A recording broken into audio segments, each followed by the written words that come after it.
Fala galera, vamos aí para fechar esse bloco 3 da aula do período pré-colonial, uma aulinha para a gente concluir.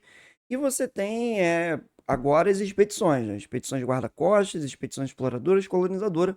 Na sequência, exploradora, guarda-costas, colonizadora. A gente já começa com esse mapa. É um mapa interessante que mostra, é um mapa de uma apostila da Marinha. A Marinha tem uma apostila muito boa chamada História Naval, mas eu queria já comentar que ela diverge algumas datas. Por exemplo, ela fala de uma viagem de Fernão de Noronha, de 1503 a 1504. Você tem a viagem do Gaspar de Lemos, do Gonçalo Coelho, nos editais militares, né? Fernão de Noronha, você tem até ele sendo referenciado como o primeiro a explorar o pau-brasil no litoral, a você ter o regime de estanco, né? E a partir disso você ter essa realização do escambo. Então você vai ter expedições exploradora, guarda-costas e colonizadora nesse período em que Portugal ainda está focado no Oriente, são 30 anos, e aí a partir de 1528, 1530 você já muda a proposta, já fala de colonizar o Brasil. Então vamos lá, né? Vamos começar a trabalhar. A primeira bloco de viagens é as viagens exploradoras.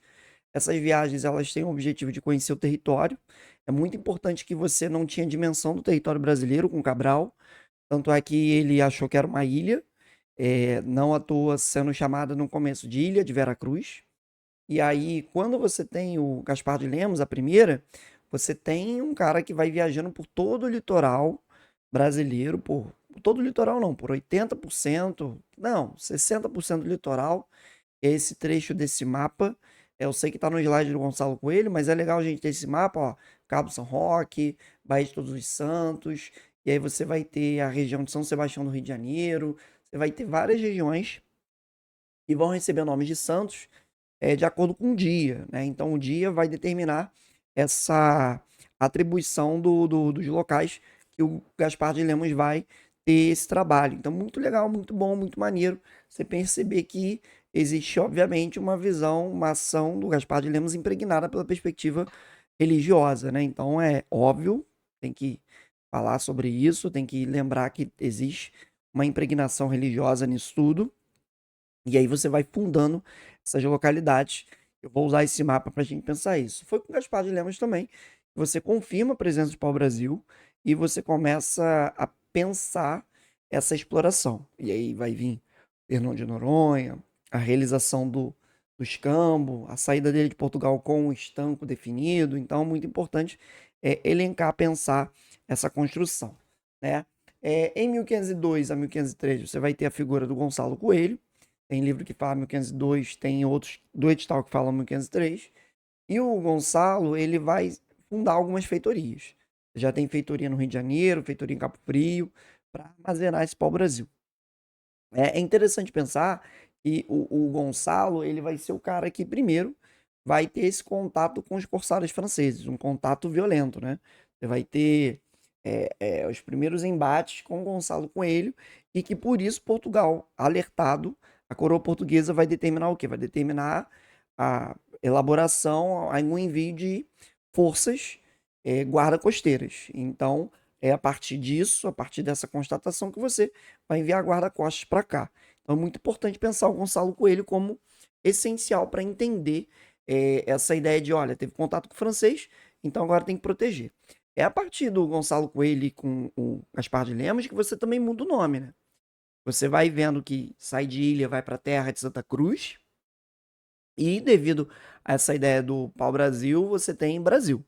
É importante pensar esses elementos com qualidade, com significância, de entender Brasil, né? E entender essa ideia de visualizar o território como imenso, né? O território é muito maior que Portugal, e aí os portugueses começam a perceber o que eles acharam e começam a pensar uma estratégia de como vou ocupar isso.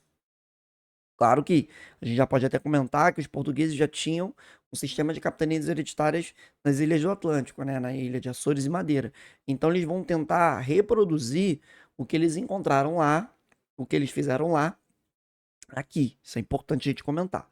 E obviamente que isso dá até sinal de que, olha, vai ter problemas, né? Porque a dimensão territorial aqui é muito grande. Então é importante entender que não são as mesmas condições. Aí você tem as expedições guarda-costeiras, né? Os franceses começaram a perturbar os corsários, eles não respeitavam Tordesilhas, obviamente, eles não respeitavam essa posse, essa descoberta, e também é importante pensar que Portugal não tomou posse de fato do território, então ficou aquela coisa no susto, né? No tipo, Portugal não tomou o território, então, parceiro, eu posso muito bem ocupar e, enfim. Os franceses nem tentaram ainda uma ocupação efetiva, mas você já vê franceses presentes. E aí cabe aí também de novo lembrar aquela questãozinha Perós e Mois, né? Que os nativos se relacionavam. Então, para o nativo, tanto faz. E aí, por isso, os portugueses precisaram estabelecer missões de guarda costeiras de 1516 a 19, de 1526 a 28, né? Com o Cristóvão Jacques. O Jacques, o que se relata é que ele era muito violento, ele enforcava os piratas, os corsários, afundava os navios, não tinha pena, mas mesmo assim as coisas continuavam acontecendo. O litoral é imenso. E o Jacques chegou para o rei de Portugal e falou: olha só, sinceramente, a gente tem que pensar um outro tipo de ideia, porque não tem como, não tem condição de continuar fazendo essa expedição guarda-costas, sendo que não tem força suficiente para fiscalizar todo o território brasileiro, todo esse litoral. Então tem que começar a pensar uma ocupação. Ele volta para Portugal, né? Ele é demitido do cargo de defensor do litoral brasileiro, desse guarda-mor. E aí, lá em Portugal, já na gestão de Dom João III, você determina o início da missão colonizadora. Então, você vai ter uma missão colonizadora encabeçada pelo Martim Afonso de Souza, que está aí na imagem. Ele parte de Portugal em dezembro de 1530, isso explica muita coisa. Por que ele só funda São Vicente em 1532? Você tem uma demora para chegar até aqui, você vai chegar aqui em 1531, então no mínimo 2 meses de navegação. E aí você tem um Martim Afonso de Souza que ele vai vir para cá com cerca de 5 navios e 400 homens, vai trazer um material para colonizar. Vai trazer trabalhadores, vai trazer pedreiro, vai trazer carpinteiro, vai trazer ferramenta agrícola, vai trazer animal doméstico, que se relata que você tem as primeiras cabeças de gado vindo com Martim Afonso de Souza, vai trazer galinha, vai trazer cão, gato, periquito, vai trazer animais para você ter uma vida aqui colonial. E vai ser importante para você perceber essa ocupação. É legal também entender que o Martim Afonso de Souza ele vem aqui com poder pra caramba. Ele vem com muito poder para cá por conta de uma ordem da coroa portuguesa em que ele meio que é o primeiro responsável do Brasil, né? Ele é o cara que faz a transição do pré-colonial para o colonial. Então ele vem para instaurar um sistema de colonização. E aí, nesse processo, aí tá a viagem dele, muito legal, né? Você percebe uma missão de navegação para cá que ele que ele realizou várias coisas, né? Ele capturou navios franceses, inclusive cita o fato dele ter pego 2 navios franceses carregados para o Brasil no dia 31 de janeiro de 1531. Isso é informação de uma fonte muito detalhada que eu tenho aqui. Eu encontrei há pouco tempo, eu estou usando ela para melhorar minhas aulas. Ele vai navegar, o Vicentino fala sobre isso, até a foz do Rio da Prata, para meio que, estamos consolidando nossa presença portuguesa, os espanhóis estavam ali, querendo navegar litoral acima.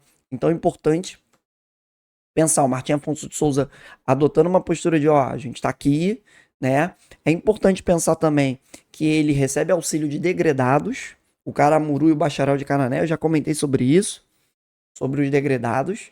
Então eles ajudam, preparam o terreno para o Martim Afonso chegar, para o Martim ocupar ali São Vicente, para dar início a uma ocupação de São Vicente, é importante pensar isso.